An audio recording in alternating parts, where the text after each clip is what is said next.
Good afternoon. Good afternoon. I wanted to welcome you to our final lecture, which is connected with the pop-up book show, which is right on the other side of the large hallway there. If you haven't seen it, you should see it today. It's a great show. My name is Stephen Van Dyke, and I represent the Smithsonian Institution Libraries. And Smithsonian Libraries has 20 different branches, and they do many wonderful things, and they have a great online catalog called Cirrus. But today we have a special guest, Bruce Foster. He should be familiar to you if you've seen the show. His face and voice are on a video, and he's working with Chuck Fisher and telling you how pop-up books are made.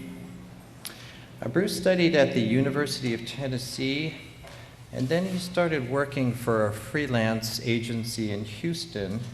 And his first, I guess, pop-up or construction had to do with creating a mailer for Minute Maid products in their juice packs. After his successful designs for Minute Maid, he started doing paper engineering, even though he actually never owned a pop-up book before. Since that time, Bruce has designed 40 pop-up books for Oppenheimer, Candlebook, Little Brown, Simon & Schuster, and his pop-up constructions were even in the movie Enchanted, which was a Disney film. He's worked with many illustrators and artists, including Marjorie Priceman, Elizabeth Murray, and our good friend Chuck Fisher, among others. His books have included Architectural Wonders, In the Beginning, Wow, and Little Red Riding Hood. His latest creation is Puff the Magic Dragon, that will soon appear this year. Bruce lives in Houston with his wife Lori, daughters Nicole and Lydia, a dog, and many cats. Today, Bruce is going to talk about his pop-up constructions for Harry Potter. And after his talk, he's going to be signing the Harry Potter book and his book called Wow. Please give him a warm welcome.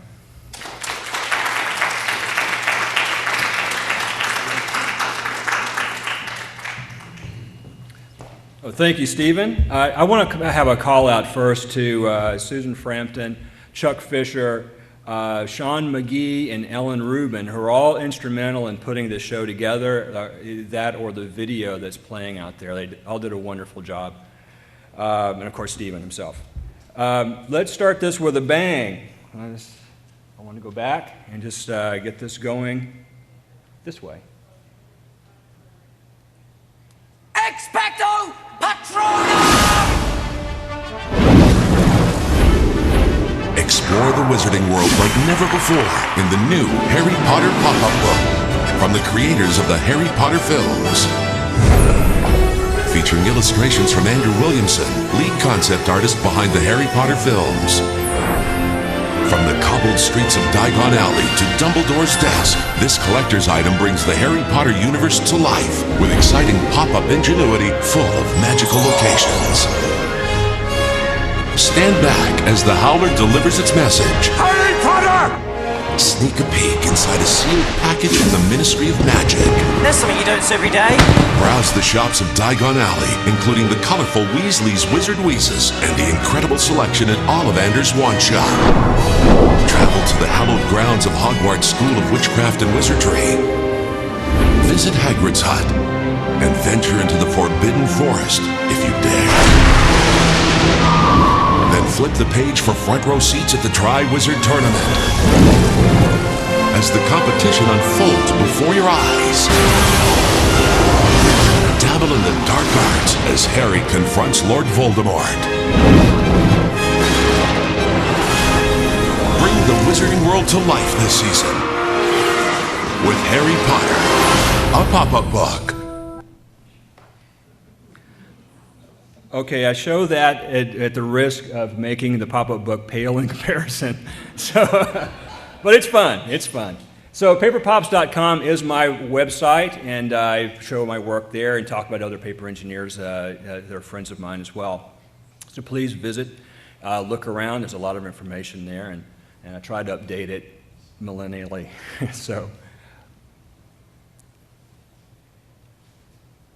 So what is a paper engineer?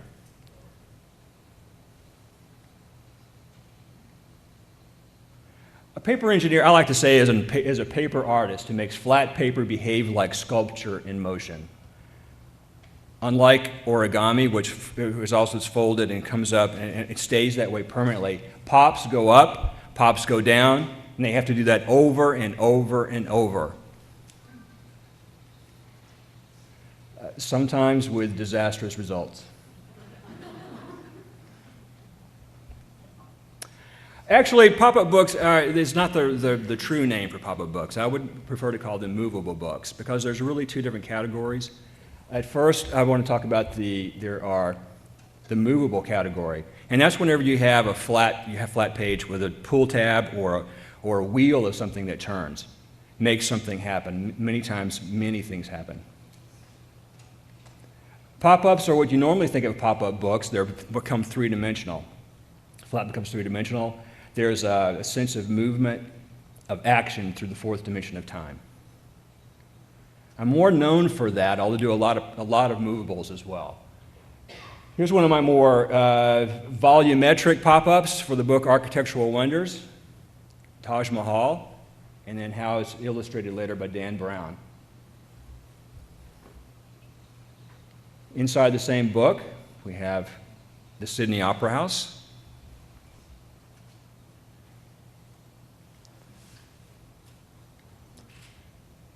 the Neuschwanstein Castle,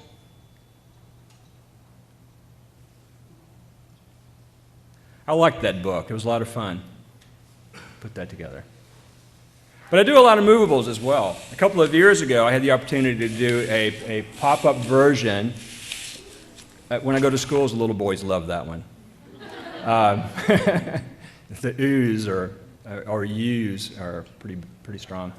I had this opportunity to do a pop-up book of The Spirit. The Spirit, a gentleman called me and offered me this chance to do this.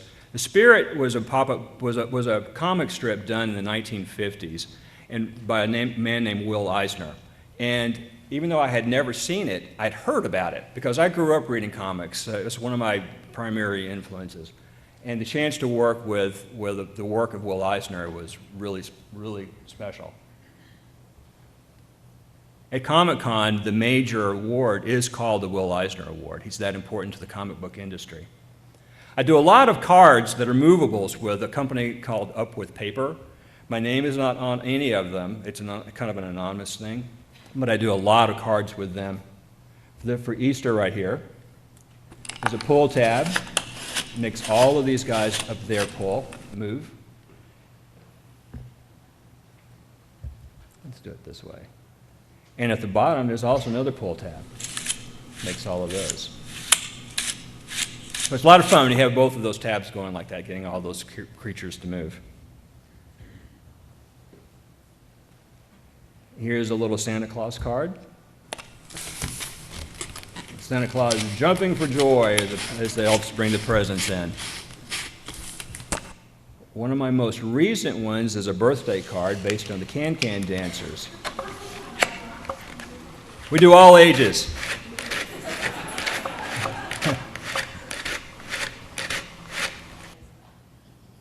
I kind of liked that one. That was fun. We're mostly going to talk about Harry Potter today. I'm using it as we walk through this presentation as most of my examples. Harry Potter was special to me. My oldest daughter was the same age as Harry Potter when the book came out. So we started reading those books aloud, and her 2-year younger sister grew up with Harry Potter. They're that perfect generational age when they're the exact same age as the characters in the book. And as they grew up, the characters grew up, they grew up. And that will never happen again, so I'm kind of fortunate that way. but I loved Harry Potter. And when they offered me the chance to do this book, I was ecstatic. I want to talk about, along with the book, we had the great fortune of having the illustrator of Andrew Williamson. Andrew is actually the lead concept artist for the movies themselves. This is some of his work. Andrew actually says this is one of the rare photographs anyone's ever taken of him. And Lucy Key. Lucy Key was instrumental in this book. She wrote the text for the book, but she was also at the same time working on this book called The Film Wizardry of Harry Potter. This book is like an encyclopedia of the movies. Not only do they have all this information about behind the scenes, the actors themselves, the set designs, but there are so many pockets inside this thing full of little keepsakes. There's a Marauder's map. There's even a tattoo of the Dark Mark. This is a great book, so if you want to round out your collection, you should definitely pick up this book. So how do pop-ups begin? Well, obviously they begin with an idea. Now, where the idea comes from it comes from several sources. You know, we all sit down, all of us involved in the project, compare notes, compare ideas. At the very first, we had sort of some ideas that were provided by the studio, the Warner Brothers studio itself. That we were thinking at first that we would do something about the Dursley house in the early childhood of Harry Potter. We even played around with, with doing a whole house full of little scenes, you know, the ant that blows up and the car that's stuck at the window, the owls and the letters and everything, and Dobby appearing and snapping his fingers. But in the end, we decided that it was more important for us to just jump to the chase and get to the actual wizarding world itself. Here we were considering some things about Voldemort and Nagini the snake. A lot of good ideas being floating around. I definitely wanted to have Hogwarts in here in some way.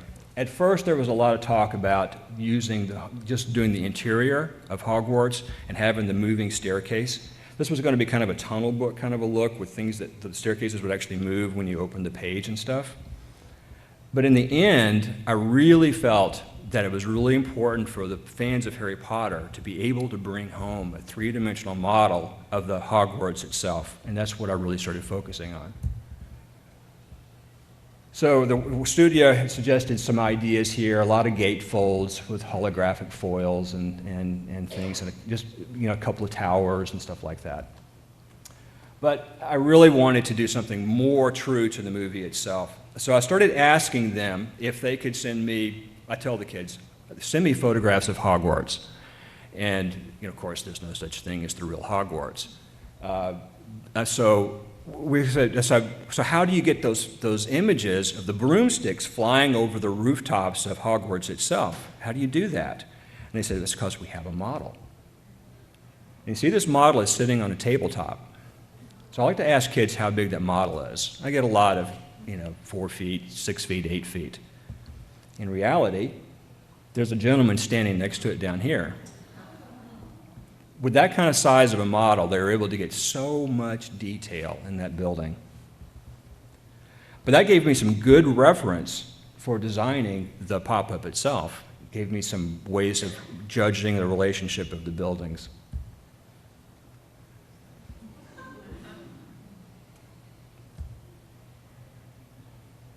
So I started working with this, and of course you start out with different ideas. How are you going to make these things happen? So at first I was thinking that maybe the Dumbledore Tower, which is the main feature, might be something I did with an egg crate design like I did with the Taj Mahal, so I could get that shape and stuff. But then I really didn't like the way that was going. So I started working, and this is my first dummy that I showed to Warner Brothers. And it was a much larger, denser pop-up. The book was going to be larger. It was at 12 inches tall at that point. So if we look at that, you see it's very, very dense, and there's a lot of inaccurate measurements in here. And it was very, very important for me, but also to Warner Brothers, that this be, almost spot on pop-up of the Hogwarts itself. So I said, well, I really need more, information so I can really, really study the building. They did send back some notes about how they wanted some things to change. The Great Hall had to be longer with more spires on it. They wanted to emphasize the height rather than the width of things, and the proportions of Dumbledore's tower was off. They also wanted that roof to be faceted, which was another challenge. You have a cone that obviously will go smoothly into a cone shape, but how do you get it to do those facets like that? And it's always a challenge to do those things. Also, if we look, you see this building here? This is called the Durham Hall. At first, I had done this wall as the front face of the building. In a pop-up like this, you can't do both sides. It's just too complicated to get it to do that unless it's right there in the center of the book, so it folds a certain way. They wanted, however, this side, so I had to go back to the drawing board. In the end, I probably developed 7 different versions of this pop-up before we got it right. So a lot of work went into this one. They did send me these CAD drawings, and this is what they use when they're planning their shots. They can go in the computer, when broomsticks are flying around or the camera angles. So this was very helpful. By taking and measuring the width, for instance, the tower on the Dumbledore's tower, and then measuring the height, and using proportional wheel and stuff, I was able to measure something else and extrapolate so that I got complete true measurements for all the pieces and all the different elements in the buildings. I'll tell you, when I did the Architectural Wonders, it was the same way. I did all those buildings and the Architectural Wonders with no blueprints and no scales were given to me. I actually had to go onto the internet, research the buildings myself, and use just math extrapolation skills in order to get the proportions of all those buildings right. Here they're actually telling me some of the secrets of where things are located in Hogwarts. We played around with the idea for a while of actually having little hidden things that you could see that you didn't know where they're at, like Snape's office, where it was at, and where the elves' kitchen was, and where Harry Potter slept, and those kind of things. So now it's starting to take shape. You see, it's changed dramatically. It's still pretty rough, and I'll explain how it will work in a little bit. But I'm just trying to get everything in the ballpark of where I want it to go now. The tower, the observatory tower, is very important. If you've seen the movies, you know that Dumbledore falls from that tower. So here, Andrew has sent me the first few pieces of artwork after I've sent him the templates, and I'm starting to play with it to get it in there to see how it's looking. Everybody's starting to get happy now.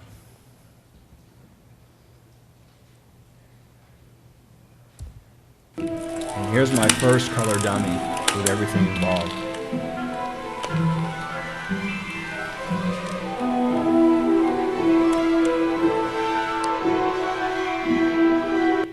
And the beauty shot we have of it. In the end, I was very happy with it, so I hope everybody else is.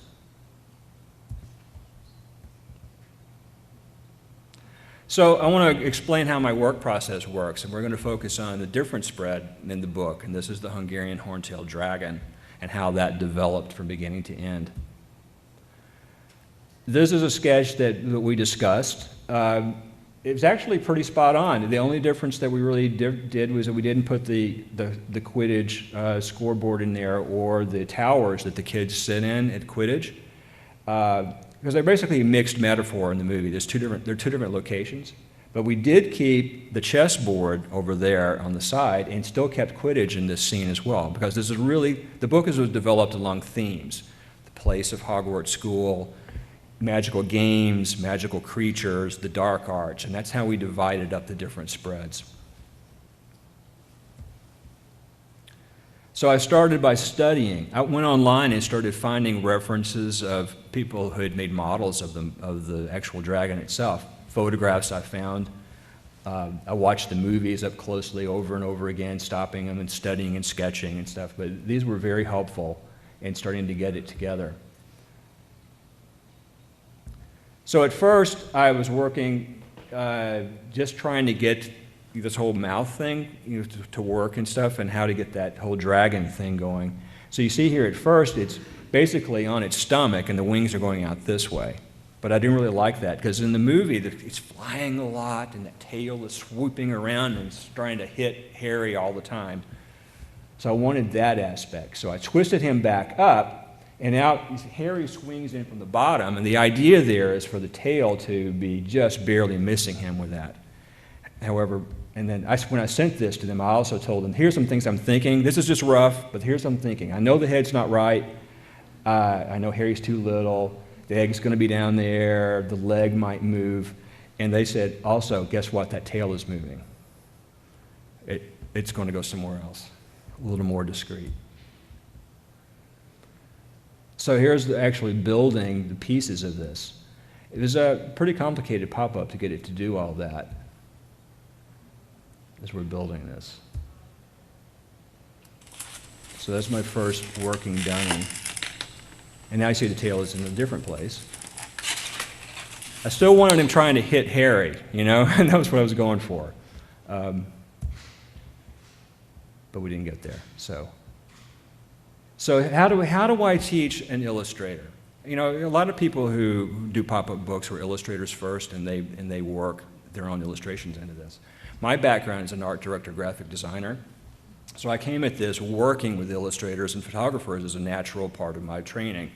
So I work with illustrators all the time, and illustrators are often quite, if they've never done a pop-up book, are really quite nervous about working on a pop-up book. And I just assure them that I can walk them through it. It's really not that difficult. You just have to have somebody who's going to walk them through it correctly and slowly. So when I work, I only send them the flat pieces so they know. So once I've worked out my dummy, and I start out very rough, as you've seen in some of these slides already, very rough. I block in the sizes, the shapes of things, and the motions that I want in there. I want action. I want to try to play with that and get some nice things happening, some wow factor happening. But once I know what's going on with the pop-up, I actually can draw the pieces out. And here I will send these to the illustrator, and I'll identify them and try to explain them as best I can about what they've got. There are some pieces in here that made no sense to him at all, the way they're drawn out flat, so I really have to give some explanation and send the dummy so that he can actually see things in 3 dimensions, so he can understand. I mean, like this piece, the only way it works is to print it on both sides, because there's a whole piece here that flops up in front, and the chest becomes 2 pieces. It's one piece that folds up like this and then connects with other things. So Andrew has sent me the artwork that's matched my sketches at this point. So I go into the computer and I actually scan my sketches into the computer, and I redraw the dial lines and the score lines using Illustrator. The magenta lines are the die cuts, of course, and the cyan lines are the fold lines. And here they are overlaid on the artwork. We've got to make sure there's enough bleed beyond the dial lines and stuff, and here there's some places where it's not. So we had to at one point go back in and stretch the bleeds out, so that, because the last thing you want is for a die cut to hit too close to the edge, because then you have little pieces of white showing when you shouldn't be. And there's the score lines. And then you have to put together a nesting sheet. And the way I wanted to do this book, to keep it organized, was to do a nesting sheet for each spread in the book, and especially with as many pieces as there are in this. Now, a nesting sheet usually is around 28 by 39 or so inches, which is pretty big. But you want to try to get as many pieces on there as possible. So even the base sheet, because the paper that is glued to has to be included in your computation of the paper that you're using. It's very important to get all the paper involved in as efficient a way as possible. This is when it was finished, and actually there's more pieces there now because I was able to get some of the side pops moved in there. So when I'm moving these things around, it's really a puzzle. I'll start with all these things on one screen and have to move them over. And when you move a piece, you've got to make sure that the die line and its score lines move with it and they never shift. So you got to be really careful you don't accidentally drag something aside. So to do this, it's seriously a puzzle. You've got to rotate pieces around, move them this way, and you still have something hanging off over here, or 2 or 3 things over there. So you got to pull things out and do it again. It's like putting together a jigsaw puzzle when you want all your pieces to be flat on the table, but the table's too small for all the pieces with the area you've got to work with. So it's a challenge sometimes to get them all on there. And then, of course, this is the black layer just for text and graphics. Because whenever you do a book and you want it to go into foreign languages and stuff, you want to keep your text on its own layer so that they can change things out, change the language. There's the first dummy.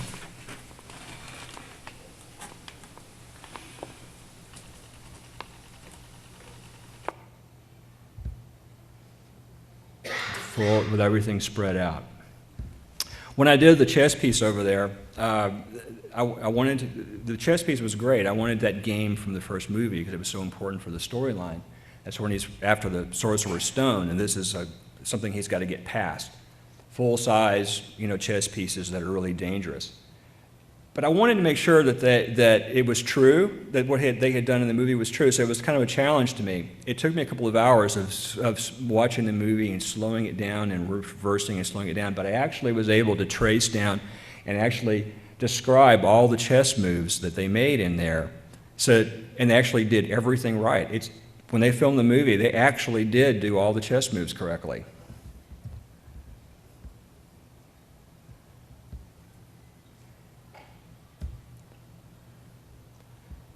Here's the one side pop for Quidditch,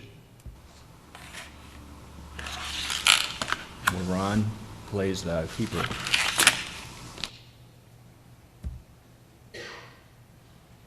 Diagon Alley. Was definitely one thing we wanted to do as well. This is kind of an introduction to the Harry Potter world in the movies for everybody. That's how you first see the magical world. You even see Harry and Hagrid down there looking through the open door. When they built the movie sets for Harry Potter, those stores actually practically have product in the stores. There's so much detail in the still shots when you get to see those. It's amazing. You could actually pick up things off the shelves as if you're going to buy them, but you only see them in the movie for a split second. For instance, there's an ice cream shop right here on the side. It's got a little ice cream table up there on the eave up there. If you'll watch the movie, the first movie, and you hit pause, just as that wall opens up, you'll see that table sitting there inside on the ice cream stand right there. It's up on the eave of the building. But you'd never even stop to think of it because it goes just like that. But we wanted to put all that stuff into the still pictures here. This is one of my favorite pops in the book.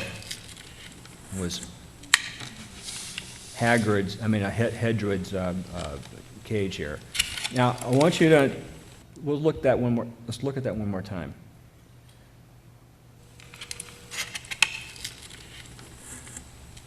Pop-up books are handmade. Every piece has to be glued down or put through little holes.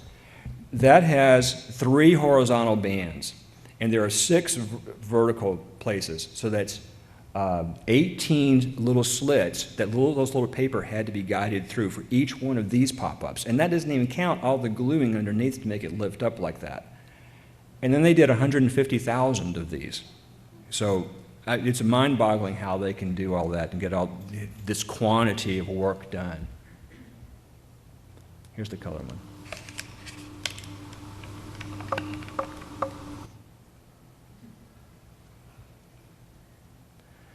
Another little treat here. When I was working on the Hagrid's hut in the Forbidden Forest, this is actually a still shot from the movie itself, but I really wanted to get more reference on Hagrid's hut. It's closer to it. So I asked Andrew if he could provide a better shot of Hagrid's hut. But in the 6th movie, they actually burn it. One of the witches sets it afire. So he went and actually took a shot of the model itself. And notice, up there's a mountain and a forest behind Hagrid's hut. Over here, there's a shopping mall. What they can do in the movies is amazing. They brought that whole mountain in. Here are the different stages. At first, say I work really rough, and I just sketch things in with markers and so just to get the pieces that I want in there and explore. I can still move things around. And each time here, you're seeing a revision and a refinement.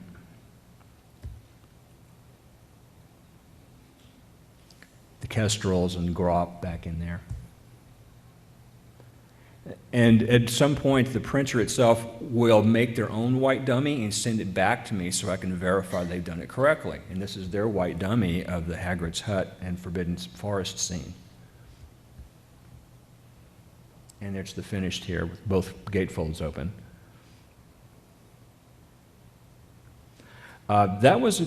This book actually was probably the hardest book ever put together. There was so much complication. Hogwarts obviously looks complicated, but this one was very, very complicated as well. Because it's one thing to do a building like that, but to do two buildings. And then it closes up, and a forest, as it closes this way, the forest is closing that way, and they just barely scrape by each other. And I probably had to do 3 or 4 variations of that before I could get that angle just right so that they would slip by each other without banging into each other. And there's the nesting sheet for just that one spread. A lot of pieces.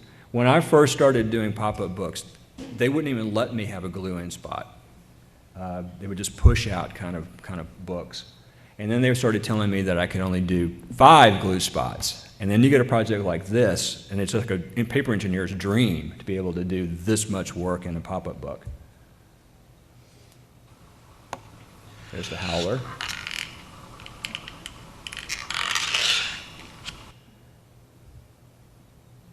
And Nagini had to be in the book, so there he is. Those of you who haven't seen that, I like to put that in front of girls and have them open it up. It's a boy thing. The Dementor. Again, here's the very first take on it. Very rough. And you notice how I keep it so I kind of build things the way a sculptor would. I'll cut out what I think the shape is going to be, and I don't like it, so I'll just tape more pieces on there and shape those pieces and basically I play it into existence. I know the basic engineering of what I want it to do, but the shapes and the forms it takes is something that evolves organically as it's developed. And it goes to there until finally we have the working pop-up.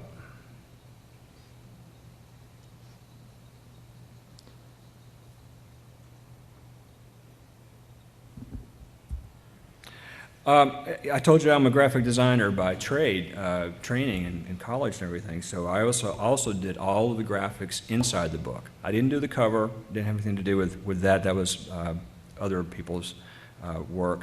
But I did do like all the banners and all the text pieces that are inside the book itself. One thing that we actually developed, even to the color stage, was the Whomping Willow. And we even had little acetate pieces on the end, so we could even do those little fine branches at the tips of the things here. And you see the cars in there. Let's do that one more time. It was a heartbreaker for us, and Andrew really, really was upset, and rightfully so, that we ran out of space.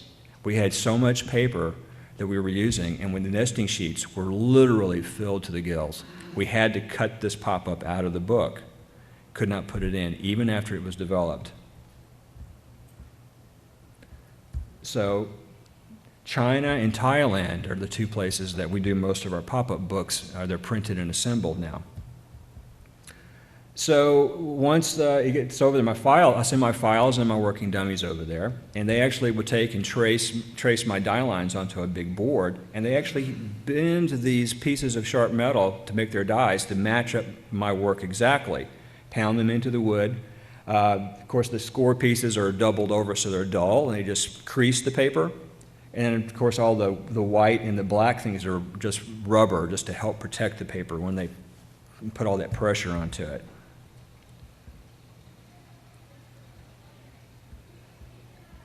When they're doing these things, a lot of people don't realize it, but every pop-up book, every piece in it is hand assembled. Nothing is done by machine. It's a handcraft. So when you look at a Matthew Reinhardt or a Robert Subuta book that they've done 300,000 or 400,000 copies of, and they're this thick with 1,400 pop-ups in it, it's amazing that they can just get all that done. Each person is usually given 2 things to do until it's done. It's an efficient kind of a thing. They do 2 glue points and then move it on to the next person. Here they're working on Creepy Crawly Colors, which is a children's book I did a number of years ago.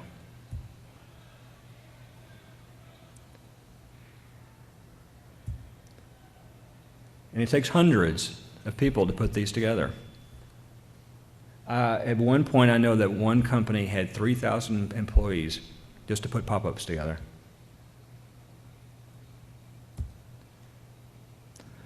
The math of paper engineering. I just want to talk a little bit about some of this. First of all, these are my daily tools. I have an adjustable triangle, which I can't live without. My knife, of course, and my pencil, my glue, my scissors, but for my scoring, I have a favorite butter knife that I have worn all the serrations off the edge. That's whatever works. And that ruler up there I've had since I was a freshman in college. So it is really old, but it's my favorite. It's kind of like my magic ruler. And the proportion wheel is important. So here's I am in my studio, just working and working away, trying to get things to work correctly. It doesn't always work. All right, so the math. I like to, when I go to schools, I do a lot of school visits, and I like to teach them a little bit of the math on how to do their own pop-ups. And I'll actually call the kids up to the front with scissors and paper, and I'll actually have them do some of these exercises. But the very basic pop-up, and I used to do a lot of these. When I told you earlier, my first pop-up, so I was not allowed to do any glue ends, we did this kind of pop-up. Everything had to work off the folds very simply. Nothing was glued in. And now, of course, you can use this as a basis. You can glue things onto these different surfaces to give yourself tables and planes away from there. But from the center fold there, the simple one that's centered right on the fold, whatever the distance on one side is, it has to equal the other side. If they're off any, what happens is it does a weird trapezoidal thing, and it will crease in a different place.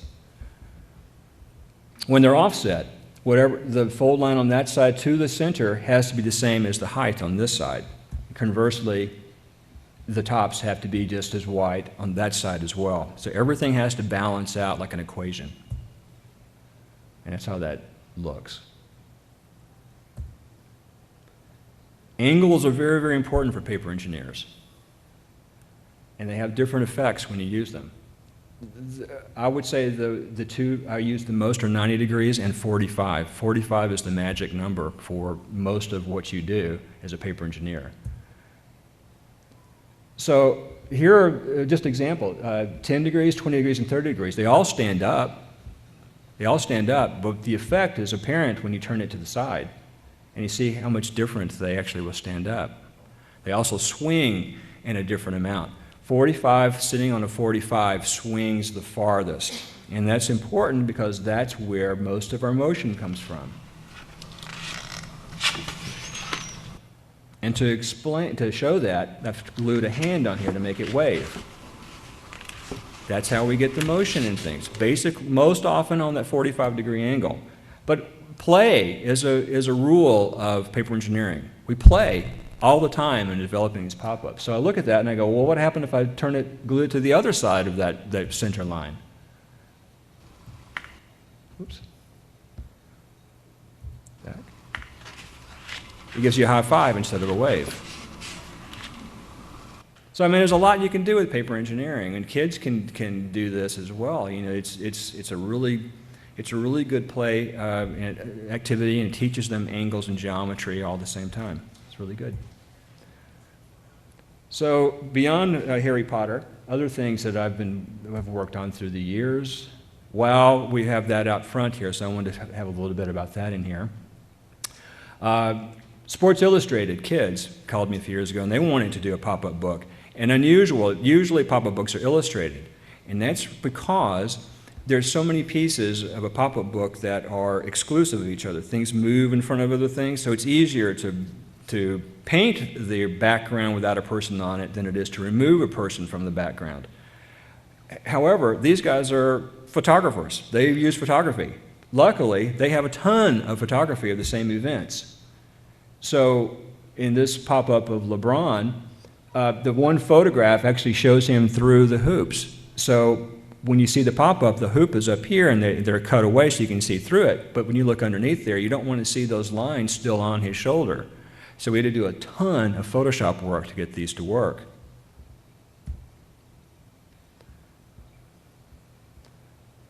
Red Sox at Fenway. There's a little piece they put together.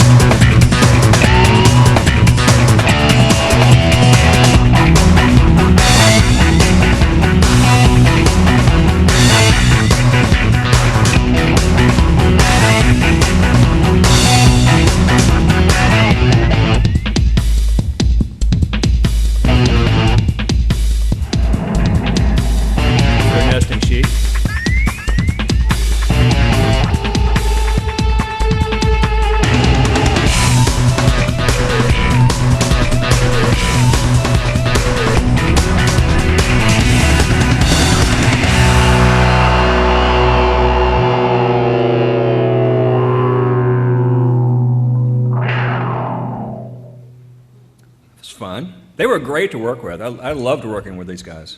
They were just perfect. The very first actual book I ever did was Gutenberg's Gift, 1995.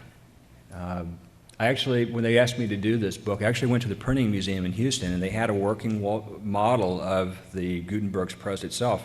So I bought that and was able to use that as my model for the pop-up, which worked pretty well. Chuck Fisher and I do a lot of collaboration together. We've done 4 full books together in the last 5 years. Chuck has great ideas and great talent for these kind of books. Little Red Riding Hood was one of my favorites.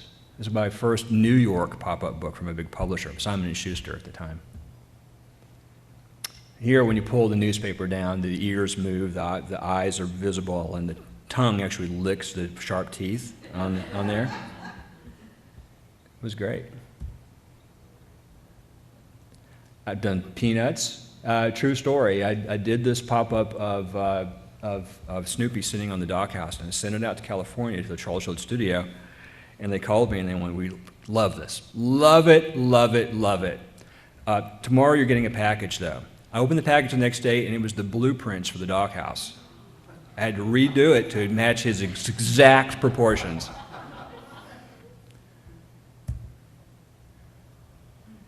Helen at the Zoo. I've done a few books for Upwood Paper besides doing their cards, and this was one of them. Here's that one spread opening up. Flamingos dressed as witches. Fun little book. I really liked that one. Chuck and I did In the Beginning, which is a book of the pop-up book of the book of Genesis, and we did a lot of things we were very proud of in that book. A lot of height, several layers of printed acetate here for the stained glass windows. Really, really stunning. Mo Willems. Mo Willems called me a couple of years ago and said, Mo Willems, I don't know if you don't have small children, Mo Willems is like Dr. Seuss now for kindergartners and small children.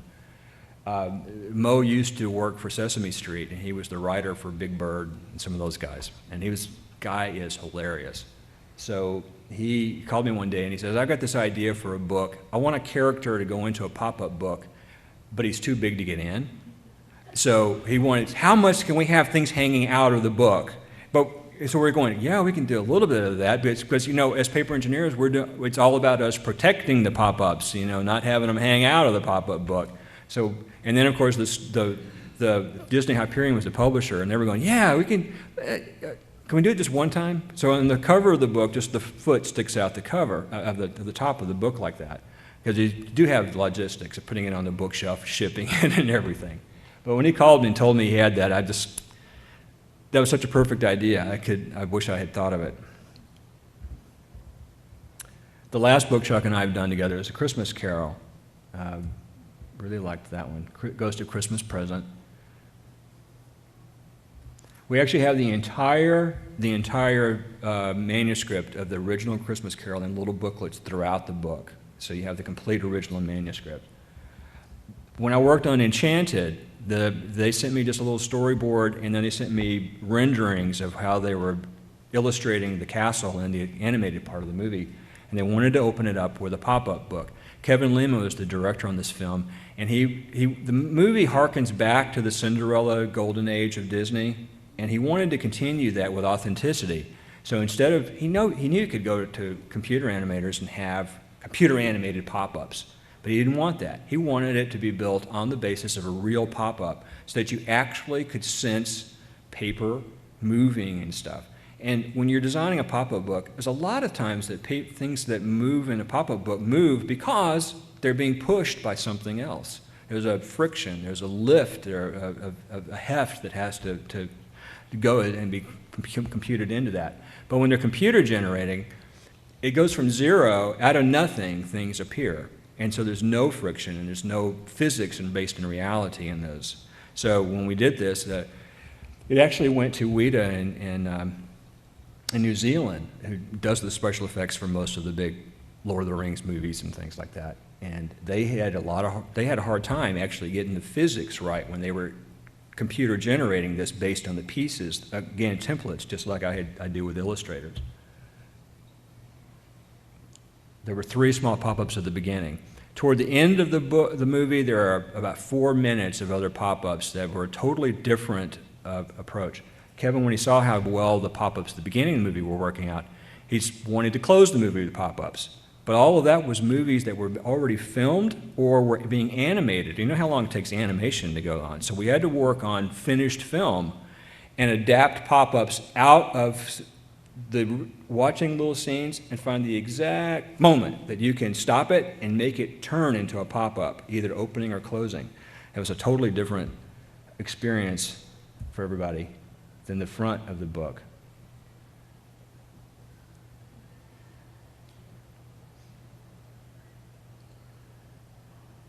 Now that's something I wish we'd have been able to do for a real bookstore, put a real book together with these pop-ups in it. But we couldn't get the okay to do that.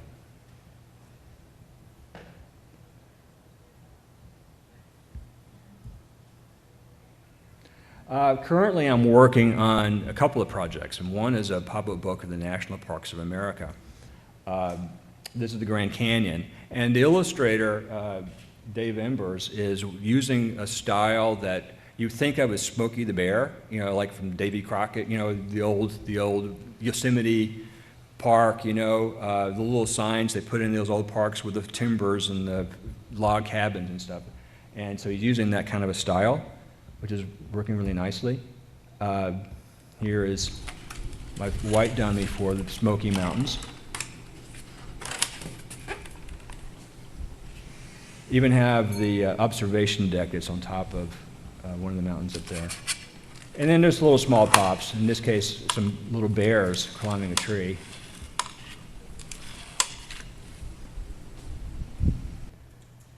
And that's the photograph of the color dummy. And here's the bears in color. That little bear at the top actually slides up the tree trunk as it opens. This is the Everglades. You even have a canoe down here, and there's manatees looking up from below. Lots of birds and snakes and things. And Yellowstone with Old Faithful. Also, I'm working on Puff the Magic Dragon. This is based on the popular children's book that's already out there right now. Beautiful artwork, but I had to go in and actually use that artwork and use Photoshop to remove pieces and do it the hard way. Have to, with one piece of artwork, make all the pop-up layers, collapse entire spreads into just gatefold areas. So there was a lot of compression of artwork there.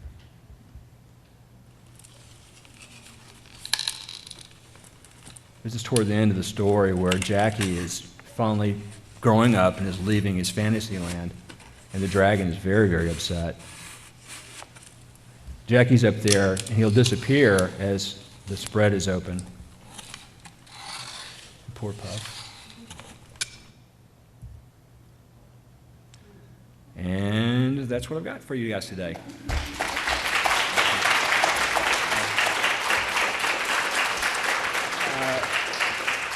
I worked on a collection of pop-ups for a magazine, and we did it's a whole box set of different artists and photographers. I want to show you just how much you can get out of a flat little thing right here. There's like a whole champagne bottle, pops up like that. So a lot of height. It's a lot of fun. So thank you very much. We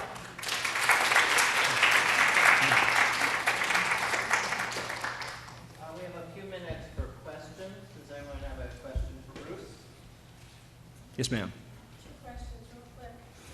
How long did it take you to do the Harry Potter book from beginning to end? We started that started talking about it in, I think, July or August of the previous year. So that one took almost a year and a half from beginning to end.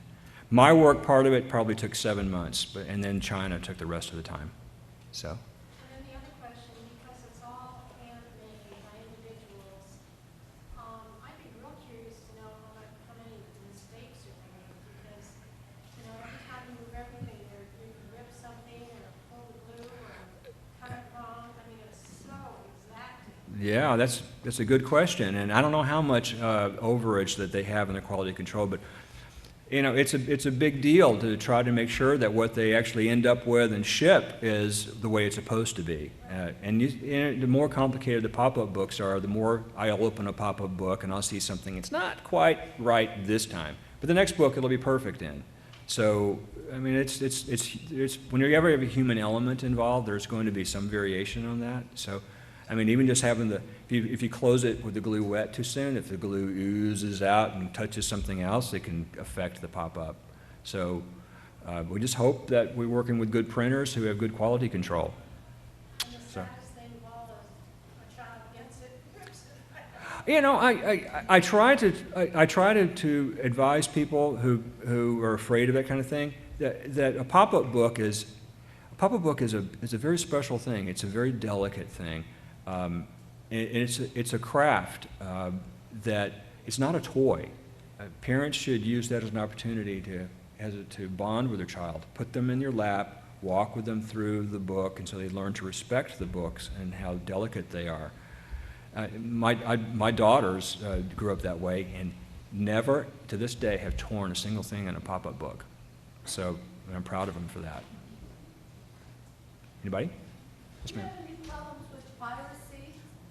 Piracy? No, I don't, no. And that's a good question as well, because people will call me all the time or email me and say, I've got an idea for a pop-up book, but I'm afraid to tell you about it, or I'm afraid to show this to the publisher. And you'd be surprised in this industry what a high rate of integrity there is. People really don't like to steal other people's work in this industry. It's bad karma. Don't see it a whole lot. So that's good.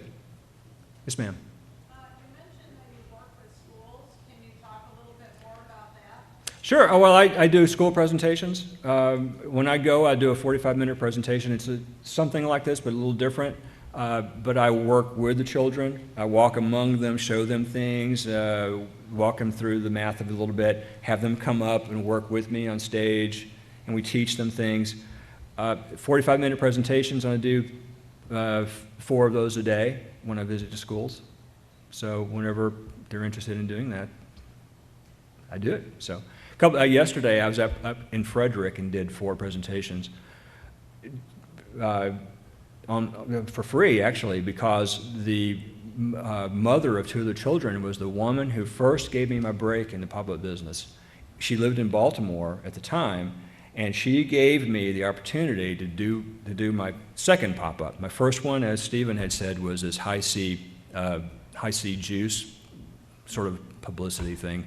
It was just the juice box with a Slimer coming. It was for Ecto-Cooler.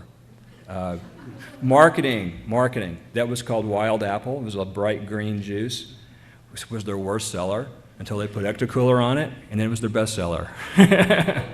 So I sent that one pop-up off to Oppenheimer in Baltimore, and B was the art director, discovered it, loved it, and started giving me opportunity to do more pop-ups. And so for 7 years, I did these simple pop-ups and learned and started watching the craft from other paper engineers and learned from them as well.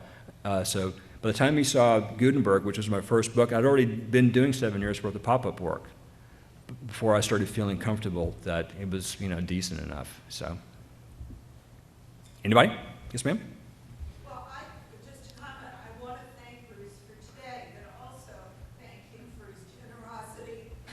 He and Chuck Fisher generously donated their time for the video that is in the exhibition, which you should watch, and also in designing and creating the Make Your Own Pop-Up handout that is also in the exhibit. So it's been a great pleasure to work with you all this time, Bruce. And with you as well. So, thank you. Anybody else? Question? Just a quick question of vocational. If you have a youngster who wants to do what you do, where can they start? The only time I've ever heard of anybody having a program for teaching pop-ups is a one-semester course at Pratt, and you have to be a full-time Pratt student to get into the course. So I guess they learned the same way I did, which is to look and study pop-up books. True story, I went in the mid-'90s, I had an opportunity to go to the BEA in Chicago, and there was a lot of paper engineers there for some reason that day, and there was a collector who was a huge collector of pop-up books, and he had a party that night, and Ron Vandermeer was a huge pop-up paper artist already, and he invited me to come along. I felt like I was gate crashing. But when I walked in the door, this guy actually lived on the top of a skyscraper downtown. He had this penthouse up there. Walked in the door, and I introduced myself. He grabbed me by the arm, raced me in. He had his whole room full of pop-up books, and I had a shelf. It was the bottom shelf, but it was a shelf of my early work in there like that. But while I was there, I actually saw John Strahan. John Strahan was the master behind all those National Geographic pop-ups in the 80s. And that's where I learned a lot of my paper engineering at first, was by dissecting them. And I sort of walked up to him and I said, "I'm so honored to meet you. I don't know how many of your books I've destroyed." Not the best way to meet a guy, but so you just learn. You learn by studying and playing and trying out. Try what they did. Look at it. Observe it. Look at it very closely. Final question? Do you have any specific pop-up books or pop-up projects that you want to take on personally that you would be really interested in doing right now? Yes.